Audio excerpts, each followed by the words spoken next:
నాతో పాటు మిమ్మల్ని 7 ఇయర్స్ బ్యాక్ ఇదే న్యూ ఇయర్ రోజున నన్ను బాగా సంతోషపెట్టిన ఈ గ్రీటింగ్ కార్డ్ స్టోరీని మీతో షేర్ చేసుకుంటాను. చూడ్డానికి ఒక అమ్మాయి మంచి ఫ్రాక్ వేసుకొని అంబ్రెల్లా ఫ్లవర్స్ పట్టుకొని పైకి చూస్తున్నట్టుంది కదా, బట్ ఇది ఒక మంచి meaningful art. Wish you happy new ఇయర్ని ఇలా ఒక అమ్మాయి మంచిగా అంబ్రెల్లా పట్టుకొని అంటే ఒక మంచి ఆర్ట్లో వచ్చేలాగా సెట్ చేసి ఇచ్చాడు నా ఫ్రెండ్. తన చేతులతో డ్రాయింగ్ చేసి పైన అంబ్రెల్లాలో విష్, అంబ్రెల్లా క్యాచర్ దగ్గర యూ హ్యాపీ అనేది face and upper body part, hand దగ్గర వై అని ఉంది.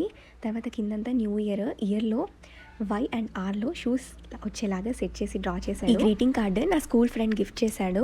మేమిద్దరం ఫస్ట్ క్లాస్ నుంచి friends, not only friends we are neighbours too. అప్పుడు దీన్ని చూసి బాగా హ్యాపీగా ఫీల్ అయ్యాను. ఇప్పుడు ఇంకా హ్యాపీగా ఫీల్ అవుతున్నాను. ఆ రోజు తను స్పెషల్గా ఎఫర్ట్స్ పెట్టి నా కోసం డ్రా చేసి ఇలా ఇవ్వకుండా ఎంత మనీ పెట్టి ఒక కాస్ట్లీ గ్రీటింగ్ కార్డ్ ఇచ్చినా ఇప్పుడు ఇంత హ్యాపీగా ఫీల్ అయ్యేదాన్ని కాదేమో.